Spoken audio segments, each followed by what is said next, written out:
Hi everyone, welcome back to another episode of the FGLI podcast. In this episode, we sit down with Dr. Ileana Casellas-Katz, who is currently the Director for Diversity and Inclusion at NYU School of Law. Dr. Casellas-Katz has done research on the interaction between FGLI students and higher ed institutions. She found that FGLI students fill in the gaps left by these institutions, bringing in important nuance and community to the table. We then discuss how these current shifting perspectives for diversity in higher ed may affect the resources that FGLI students and other students have access to. If you're a FGLI student or an advocate for student resources in general, make sure you check out this next episode of the FGLI podcast. Hi everyone, welcome back to another episode of the FGLI podcast. Today we have Ileana Casellas-Katz joining us today. Would you like to quickly introduce yourself before we begin? Sure. Thank you so much for having me. I'm excited to be on with you all today. Again, Ileana, I use she, hers pronouns. I work at NYU in our Office of Diversity and Inclusion at the law school and have spent basically my whole career working in and around higher ed, first on the college access side and then later at a few different universities, almost all of which has been either with FGLI students or with students of color, and generally supporting students in navigating to and through higher ed. And so I also just finished up a doctoral degree here at, thank you, Steinhardt School of Education, where as a part of my doctoral program, did research on FGLI students, and in particular at highly selective institutions and the role of student leaders in the support for FGLI students at those schools. So again, excited to be on and excited to chat more about this topic. Amazing. Happy to have you on this podcast. Before we dive into your research and kind of the meat of this interview, would you like to also give people a quick introduction of kind of your background? Sure, happy to. Yeah, so I live in New York now, but I grew up in a really small rural town in Maine, actually. My parents are New Yorkers and moved to Maine before I was born. I'm Afro-Latina and also multiracial. And so this town that I grew up in with about 900 people, it was a really small, predominantly working class town. And so when I was thinking about college, there weren't a lot of other students that were thinking about college, and in particular, going out of state to college was pretty uncommon. I was lucky in that both of my parents had gone to college. They were first gen in their families and went to state schools here in New York. So definitely was able to draw on their support. They're educators. My mom was a librarian and my dad was a social worker. Oh, Um, but in the context of where we grew up and then in coming into higher ed, we were comfortably middle class in a rural part of Maine.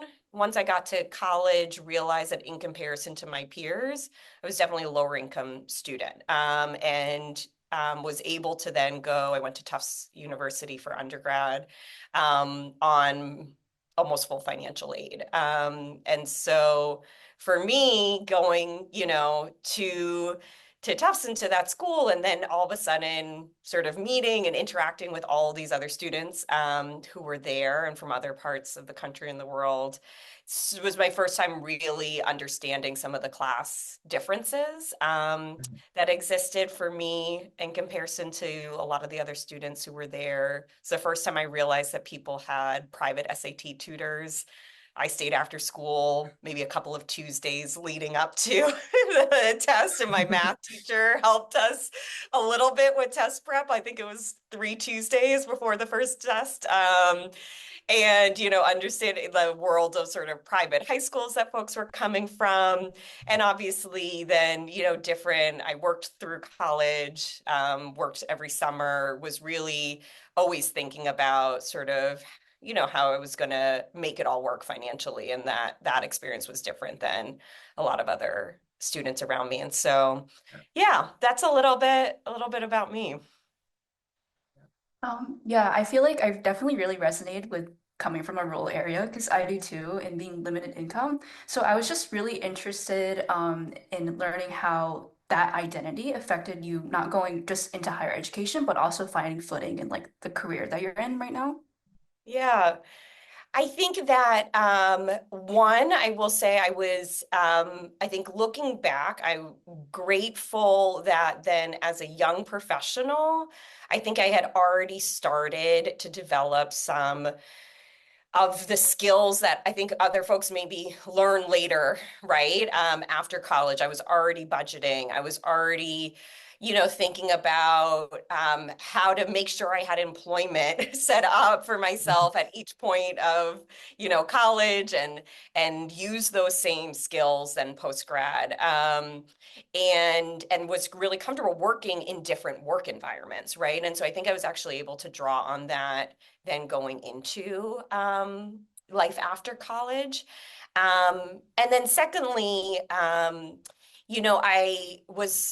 feel lucky that I've been able to, going into this world of college access and higher ed, be able to draw on my own experience and then also some of what I was even studying in undergrad to be able to support the students that I was working with, and to find organizations that were sort of aligned in the things that I cared about, right? Including, making sure that students that might get overlooked by a lot of elite college admissions processes, that we were creating space for those students to really be seen, and to be connected with these institutions. This is at an organization called the Posse Foundation that I worked with right out of college. And so those are, I think, some strengths that helped me, given my background. I think on the other hand, um, in any professional space, suddenly interacting again with individuals and systems that were unfamiliar to me, right?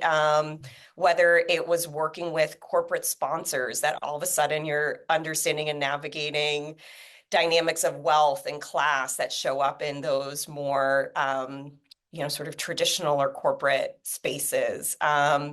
Navigating how to find mentorship in the career field that I was pursuing, which again, it was really lucky to have, parents who had gone to college, but had pursued different sort of paths, right? And so I found myself looking a lot to colleagues around me and found people who were really like advocates and champions and helped me get my footing, especially like as a young professional.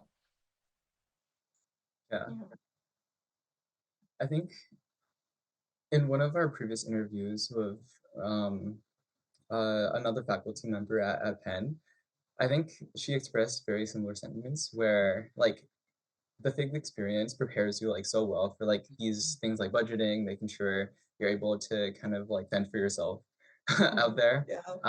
But then like there's this like second like almost like culture shock whenever you go into like this like corporate world where there's like so much like wealth and so much like knowledge that I think is only like passed down via like networks.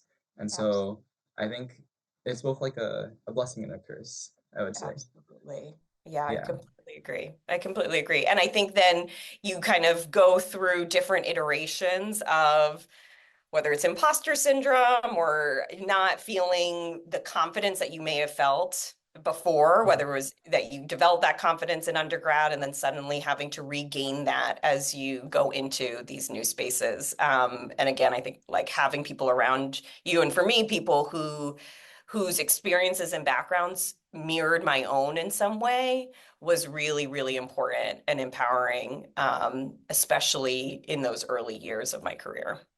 Yeah. Especially I think having like first gen low income professionals who went through like a Mhm. similar path that you did versus like someone else who like might have gone like in the field but took like a completely different path because of their network. I think that I agree that's very Absolutely. powerful. Absolutely. Yeah. I think that's a perfect segue into kind of like your research looking at how Figley student leaders at universities essentially like how they interact with like the institutional like structures that are like already set up to support Figley students and how kind of they build their own like community that way. Would you be able to also go a little bit more in depth about some of your research and findings? Yeah, absolutely. Yeah, so as a part of my doctoral work, I conducted my dissertation research, as I was saying, on FGLI students. And if it's helpful, I think, where I first started thinking about this and was inspired to go this route in my research was, again, just having worked with FGLI students, with higher ed institutions for almost 20 years now, just seeing the evolution of that over the past few decades and this sort of process of schools, again, these especially elite institutions becoming much more interested in recruiting and admitting more FGLI students. And at the same time, FGLI students then arriving on campus and saying, this place is still not, built and structured, and the support is not there once I arrive, right? And so that gap between sort of enrolling and then actually supporting students, and then this growth, right, in FGLI student leadership, whether that was some of the early advocacy for FGLI centers and FGLI additional resources and community building and visibility. And then, of course, more and more schools starting to respond to that, right, by building some of these institutional structures. And so I just found that evolution really interesting, really compelling, and it felt like maybe a story that wasn't being fully told in our research yet. And so what I set out to do is really understand then what was happening at a few different institutions, and so that I could do a deep dive and understand all the different structures and policies and discourses that are in place, the role that both administrators and faculty are playing, and the role that student leaders are playing. And then also thinking about what are some of the ongoing needs and the gaps that this collective group of folks are raising. And so I did a multi-case study using 3 elite institutions as my 3 different case studies, did interviews with faculty and administrators, as well as many FGLI student leaders, to hear not only about their experience as a FGLI student on campus, but the work that they're doing, what motivates that work, how it's been changing or responding to, again, this sort of, I use the word evolution, but really this progression over time that's been happening. And so I was looking at that full context and the interaction of those people and those different structures. And so, I came to a number of different findings. I think some were really about the resources that are in place for FGLI students. And again, the space to develop those resources further. And within that, what I really found was that this combination of institutional structures, and a lot of that are, some administrators and faculty who are working on the ground with FGLI students every day. Some of those folks are leading FGLI centers. Some of them are leading programs, or they're in another office where, a large part of their role is directing that work. That they are really helping to build a lot of foundational support for FGLI students, whether that's pre-orientation programs or connecting students to resources through newsletters or programming. And that what I found from there is that FGLI student leaders, though, are still, and I say still because we know, right, FGLI students played such a pivotal role in even the initiation, right, of a lot of these roles and these resources. But I found that FGLI students are still playing a really important role in taking that foundation that might be put in place where a university is helping to connect FGLI students to each other, maybe through a summer bridge program or something. And then student leaders are taking it to another level. They're helping FGLI students connect the dots, be translators of information and resources to now, how do I actually apply this for my own unique situation? Or how do I demystify, that particular opportunity and really think about it being a good fit for me as a pre-med major, or someone who wants to pursue law. And then I also found that, so those resources were around information sharing and advising. And those resources then also were around community building and belonging. And that's again where I saw, university structures playing this important role in helping students. Well, even a FGLI center creates a space, right, for community to happen. But then FGLI student leaders, I found, were the ones who were really making those spaces feel, one, safe and supportive, where there could be conversations that might not happen in other spaces of the campus. They were sort of radically inclusive in the way that they, again, created that space for other students so that folks could show up as sort of their full and intersectional selves. And just really modeled this, what I found, this sort of ethic of warmth and like familialism that again seem to set those spaces. And when I say spaces, these could be physical spaces or metaphorical community spaces, set those spaces apart from other areas of the campus, right? And so again, that's where I saw this interplay between institutional resources playing an important role in creating the base and student leaders really building up from it. So I looked at some of that in my findings in terms of those resources. I looked at the interaction between FGLI student leaders and these administrative structures and the ongoing push and pull between sort of autonomy of student initiatives and then the institutionalization of them. And then finally looked at some places really, I think, where I saw space for growth. One in sort of the overall move of institutional culture. So how do we go from just thinking about resources to really changing the overall culture of an institution to be more inclusive of FGLI students? And how do we make sure that the commitment of an institution places FGLI students sort of at the center of institutional goals rather than sort of at the periphery? So that, again, when we're making decisions as universities about where resources are being allocated and whether there is an ongoing commitment to FGLI students beyond enrollment all the way through to graduation, again, that was sort of a space and opportunity for continued advancement. I know that was a long-winded sort of response, but that was the sort of the scope of my research, some of the things that I found, and then, we can chat more about any of it that's interesting.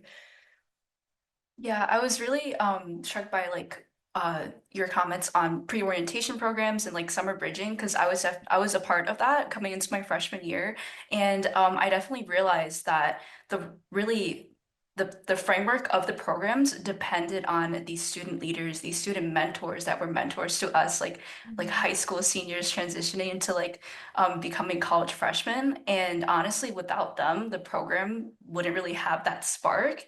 And it's really thanks to them that I like adjusted so well. And I was just thinking like a lot of them had the same sort of concerns, the same like they shared a lot of my like issues, my concerns coming into college. And I was just wondering like when you were talking to these student leaders, talking to like the different big like communities in these schools, did you realize any like patterns in the concerns they raised or like any of the advocacy work they did? And if there were any differences, did that correlate to the different structures of the schools? Yeah, that's a great question. Yeah, I do think there was a lot, I will say overwhelming, there was a lot more in common, I think, particularly across the experiences of FGLI students and in some ways in the work that was happening than there were differences. And I think that is certainly reflective. My cases were three institutions of a shared type, right? The highly selective universities of similar size with similar percentages of first gen and Pell eligible students. So maybe that's not unsurprising, right? Some of the things that I think, again, were commonalities that I saw, again, were this attention to community building as a real central priority for FGLI student leaders was, it sort of seemed to be clear that, again, whether it came through in the exact work they were doing or the advocacy that they were focused on, that was really like the really driving motivation of what they were focused on. And then I think in terms of the belonging piece, I heard again similar barriers to belonging for FGLI students, whether that was facing experiences of stigma, of what I call flattening of identity. So whether that's stereotyping or just diminishing the complexity of FGLI experience by peers or by others at the institution, so that it doesn't take on all the nuances that we know are carried in the FGLI experience, but it's just sort of a simplified representation of what it is to be FGLI. And students deciding whether or not to share their identity or not, right? Like this choice of covering that folks were talked about making on a daily basis, right? Or in a even more than daily, micro decision making, right? Do I share the fact that I'm FGLI? Do I out myself in that way, or do I cover in certain spaces? And so I think all of that came through because there were some similarities around the ongoing barriers that the campus culture was creating for FGLI students, again, to feel fully included. And those ranged from or included at different, intensity levels, the way that the culture of the institution continued to center white, particularly affluent, wealthy students in just the institutional culture that defined then what success looked like at the institution.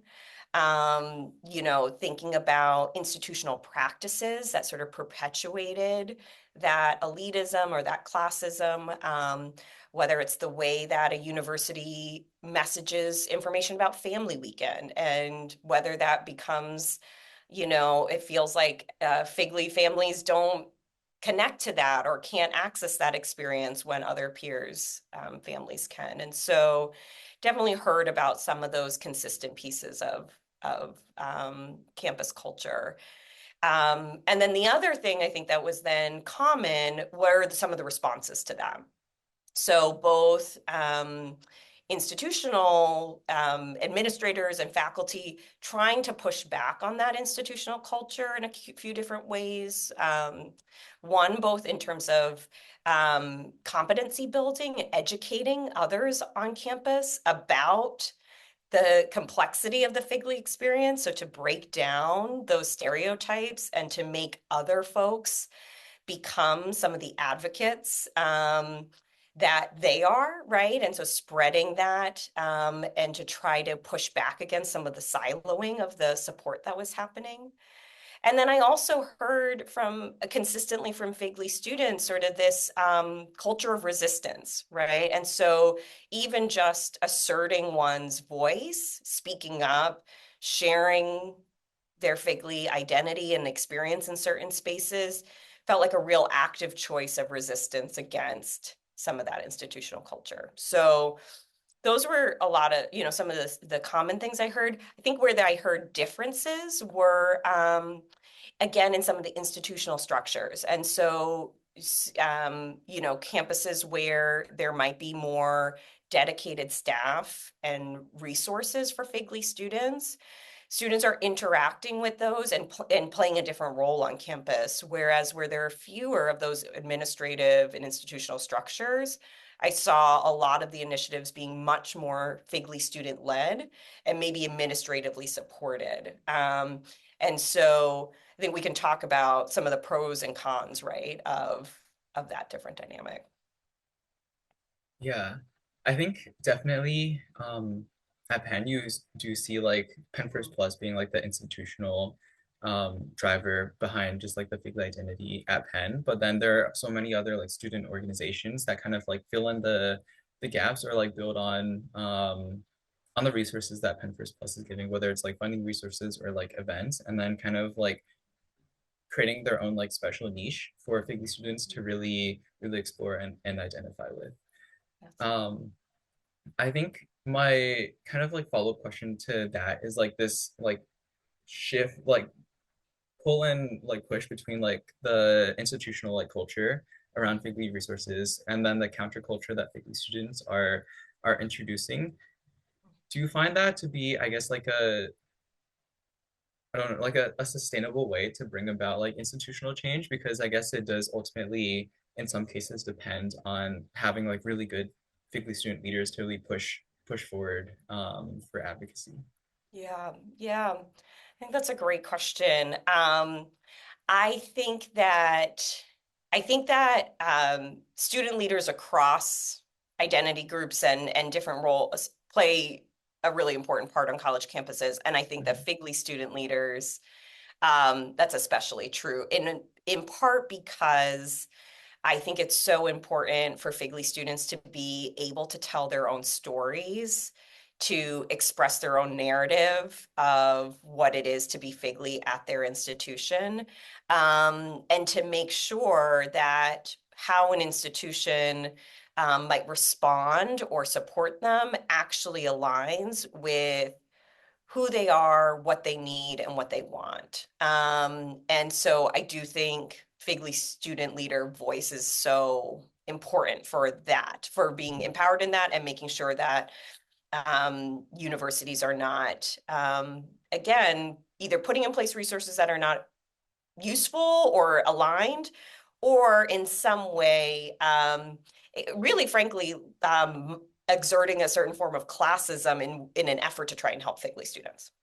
And so I think it's important for FIGLE students to remain involved in that way. However, I think that has to be in balance with recognizing that FIGLE students are also students first and foremost. And I think that, part of what I learned in my research as well, maybe not learned, but was affirmed in my research, was just the extent to which FIGLE student leaders feel that they do carry a certain burden of supporting the success of their peers in the absence of certain institutional commitment and support. And so carrying a weight of responsibility for ensuring that their classmates who are also FIGLE are successful.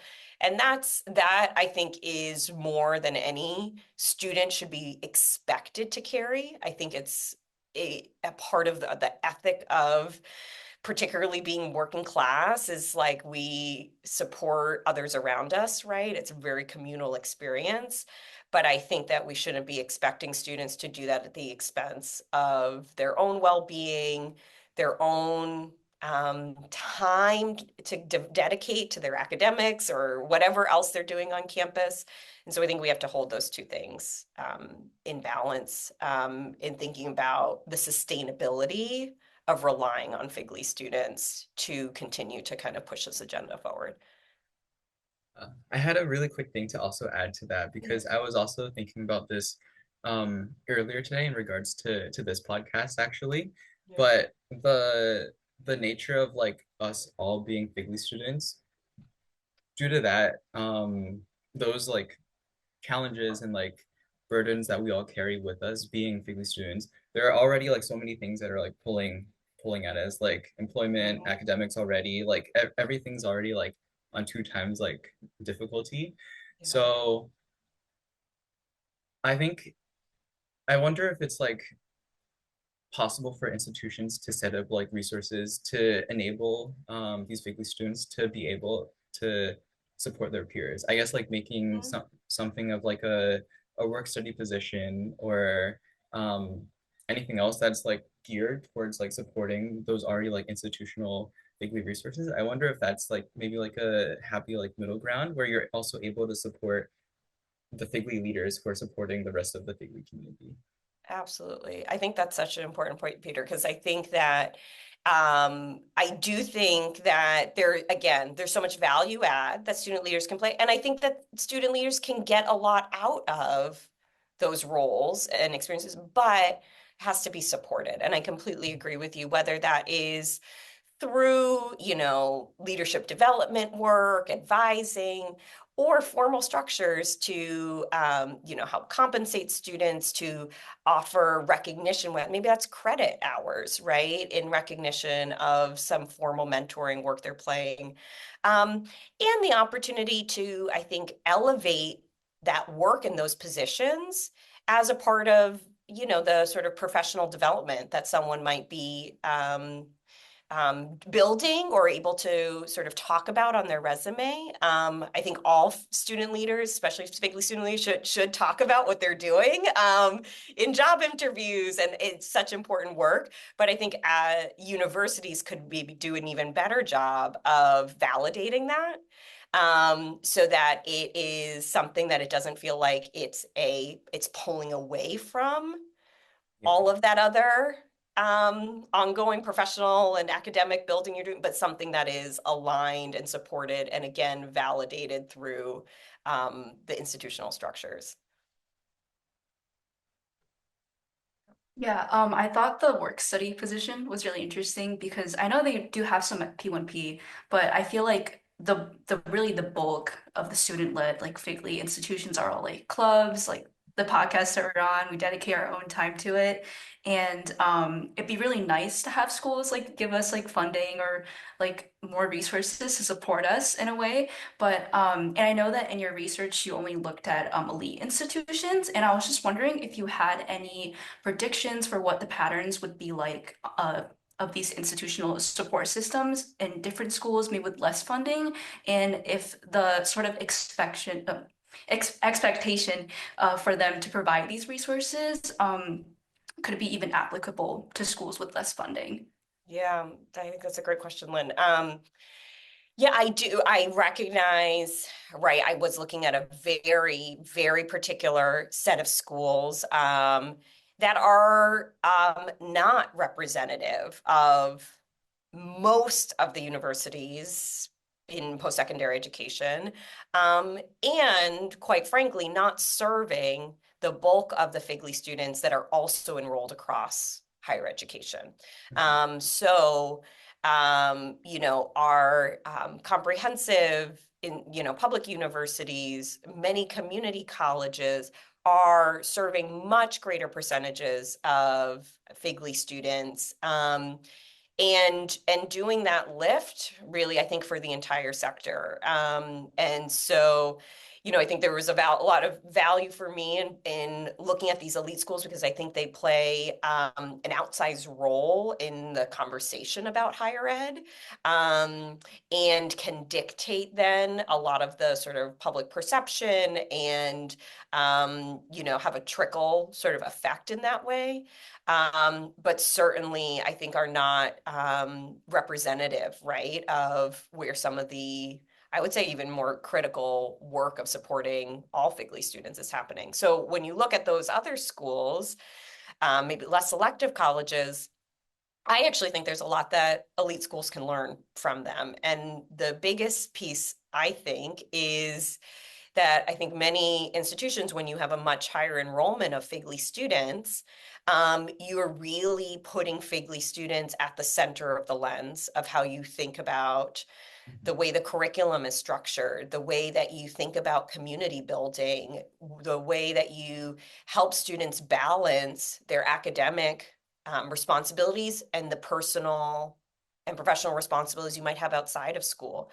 And in my research and work too, that is more pervasive, that understanding, that ethos is more pervasive across the institution at less selective college than siloed maybe into particular centers or particular resources as we might see at elite institutions.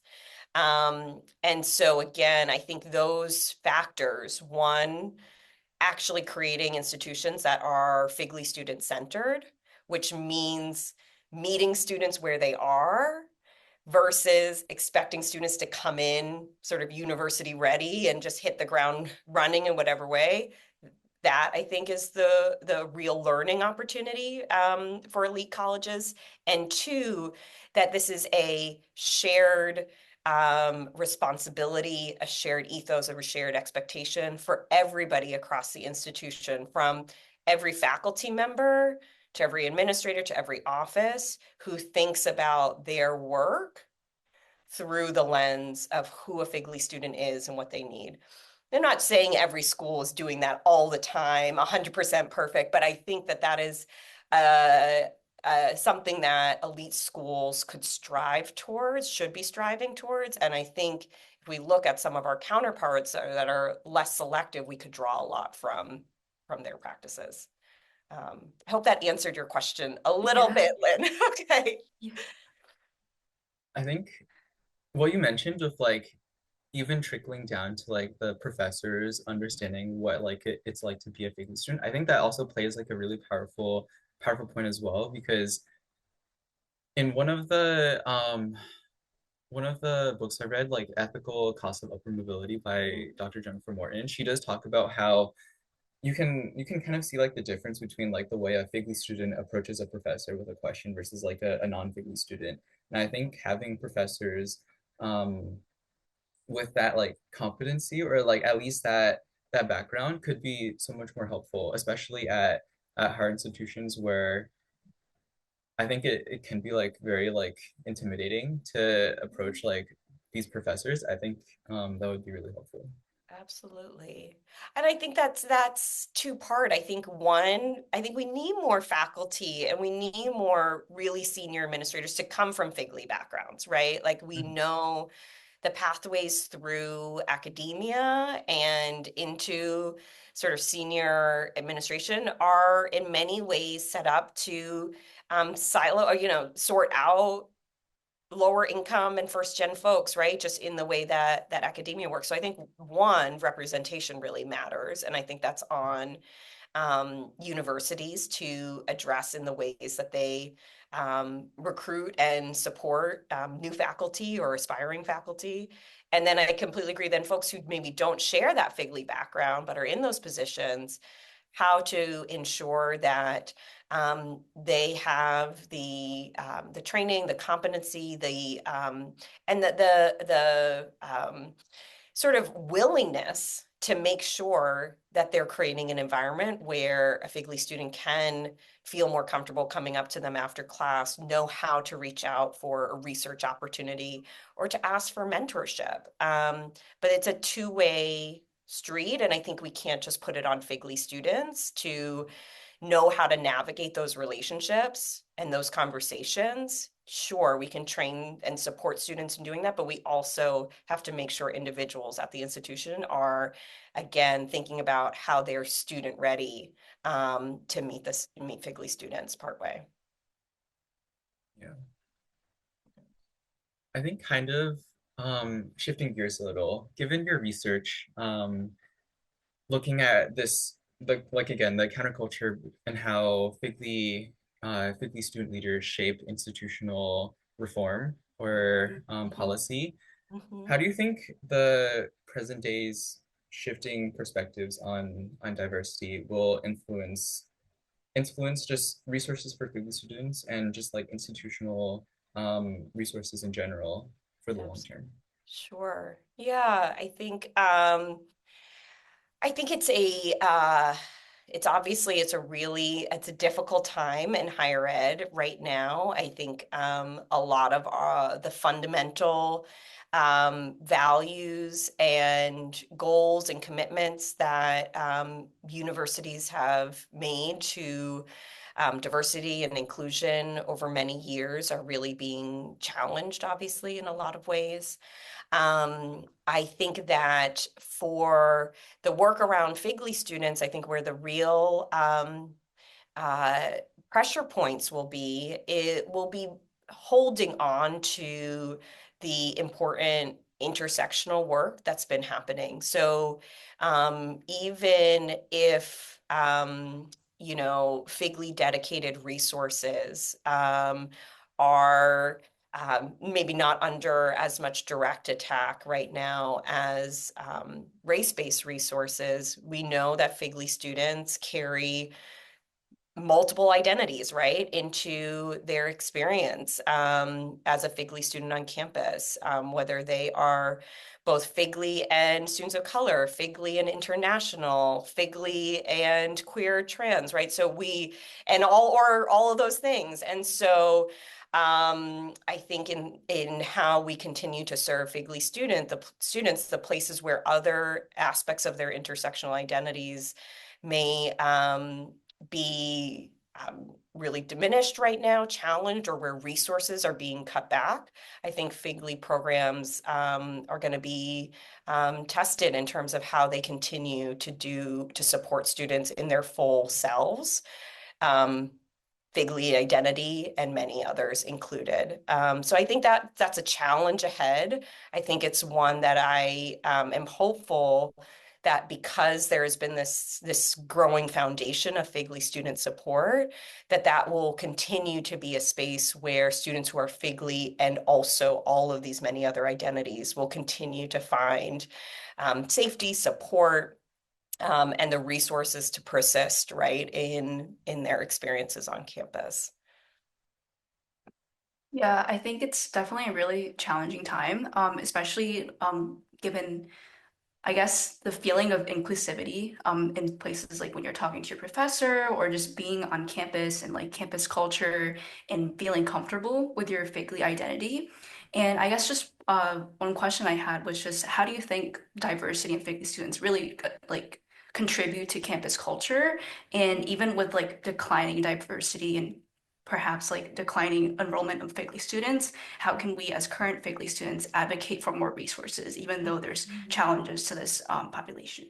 Yeah.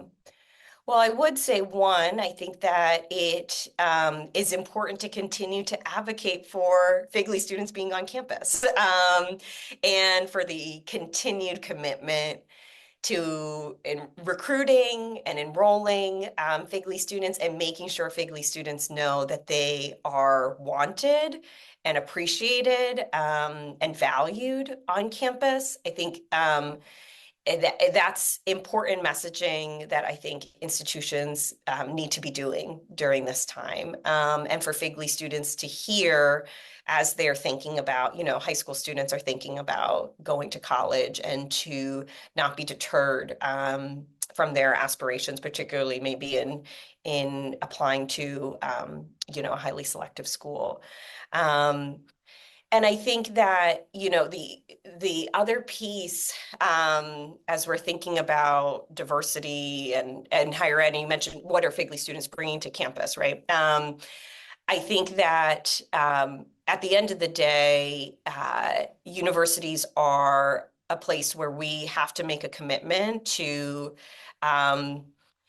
supporting the growth and development of students at the university in the most effective ways. And we know that an important part of that is being able to engage with students of all different backgrounds, right? It like fundamentally makes us more effective learners. It makes a more enriching and stronger academic environment.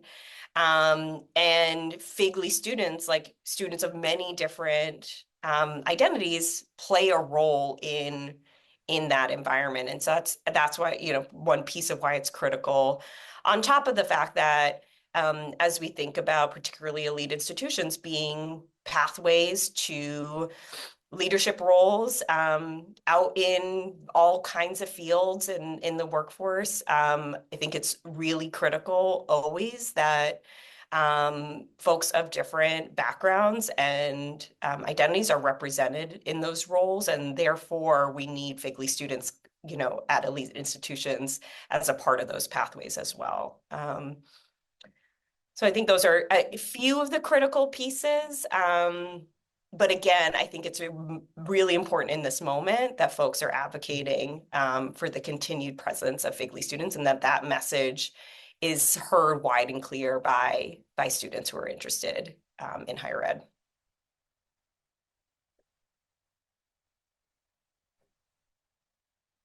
Yeah, I think it's just like a challenging time right now, given just like so many shifting policies and just like shifting perspectives. It feels like there's like something new is like under attack like every week. So I think I don't know, I think that was very helpful as like a framework for how we can like maybe like take back like some control where it seems like everything is like spinning out of control, and then like being able to advocate for our peers as well. Absolutely. Yep. Yeah. And I completely hear that as we are in a really difficult, unprecedented times. And I think for folks to be able to have conversations like these are really important, to know that you're not alone in some of the uncertainty or frustration or concern or whatever folks might be feeling. And then to talk amongst each other about what can we be doing for ourselves, our community, and the ways that we can have a voice in this moment, and have that voice be one that is shared with your institution, but also shared with, the communities and people outside of it, whether it's politicians or community leaders or others. I think it's really important for FGLI students, especially, to hold on to and use their voice in this moment.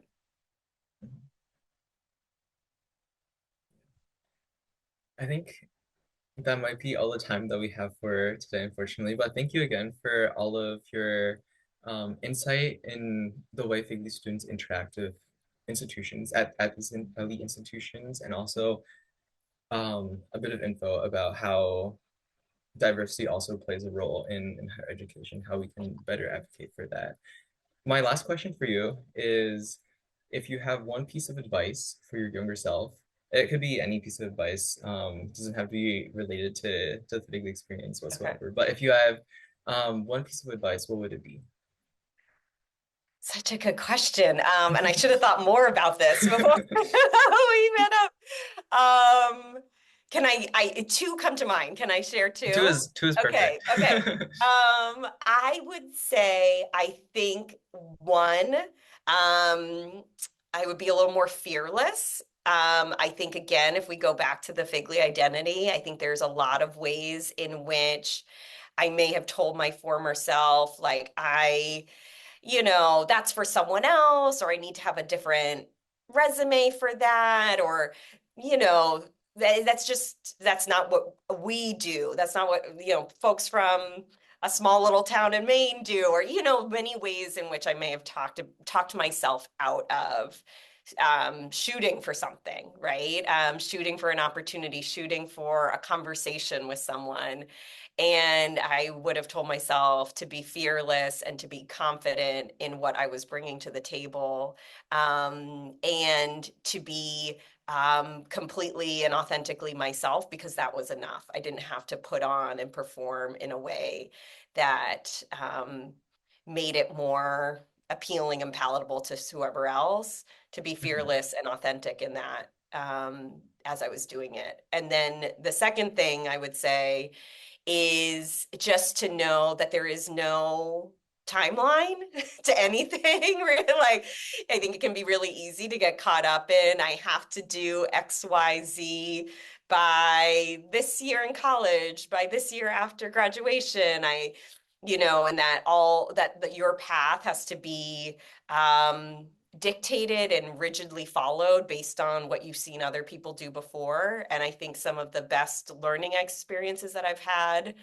have been ones that were unexpected. And because I found myself in something, learning something, doing work with someone or some people that I never would have expected or maybe sought out, but that I gained the most from. And there was those divergences or meanderings in my path that all have sort of helped, accumulate to my perspective now, and the way that, for example, I looked at my research, or the way that I think about my professional work now. And so, no, there's no timeline or perfect and set path. It's really about what is right for you, and being open to the experiences that might be unexpected along the way.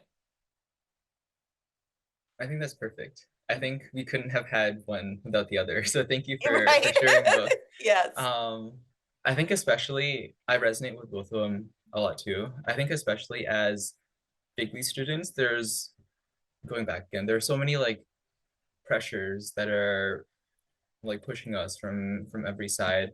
And I guess like a common line of thought would be I have to do all of this at this time, get a job by this date in order to support my family because there is a real like financial pressure unburdened there. So I think it is even more important, I would say, for Figly students to know that there is no timeline and being fearless in your meandering is what I think is most important. Absolutely. Yeah. And we Yeah. hold that all with our responsibilities and what we need to do, but not letting anybody dictate what is right for you, right? You're the best person to know your circumstance and what you want to, kind of achieve. Sorry, Lynn, I think you were going to jump into. Oh no, yeah, I was just gonna say like it's really nice to hear that advice like as a freshman as well. Because I think coming in, I definitely shared a lot of that sentiment where it's like I have to follow this path, and I also have to be really rigid on this path, and I was almost really afraid to step out and find my own path and do my own things, because we have that pressure of like living up to these like expectations and being like helping your family. So I think like going forward for myself and my journey, I think that's really nice to hear. Good. Like, I'm glad helpful in some way. And again, acknowledging that, everybody will be able to figure out again what they need to offer back to community and to family and where they can take risks and explore and do that for themselves too. And I hope that everybody can find a way to, strike the right balance between those things too. Yeah, I think I'm a little further along Yes. on the timeline, You but are. I think the plan initially was to already like be at the end of my med school applications right now, but I like last year it seemed like a really big decision like at the moment, but I think in hindsight it was probably a really good decision like deciding to spend one more year during my gap year before medical school to just like learn a lot more about research and the stuff that I'm doing. So I think I completely agree with your sentiments. I think it was a random, maybe less random. Maybe it was a choice that seemed really big in the moment, but I think part of it was just like knowing myself and making that decision, knowing what was right.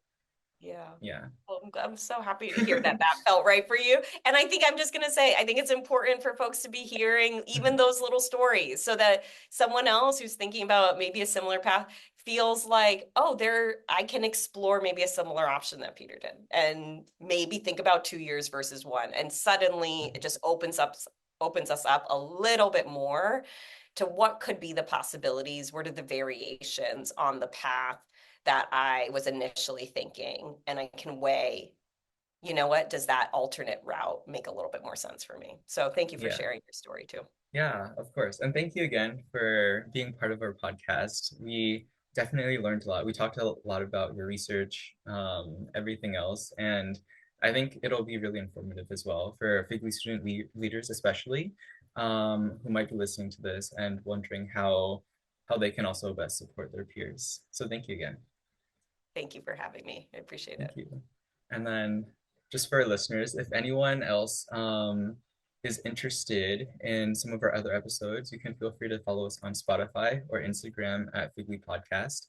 But yeah, thank you again for joining us.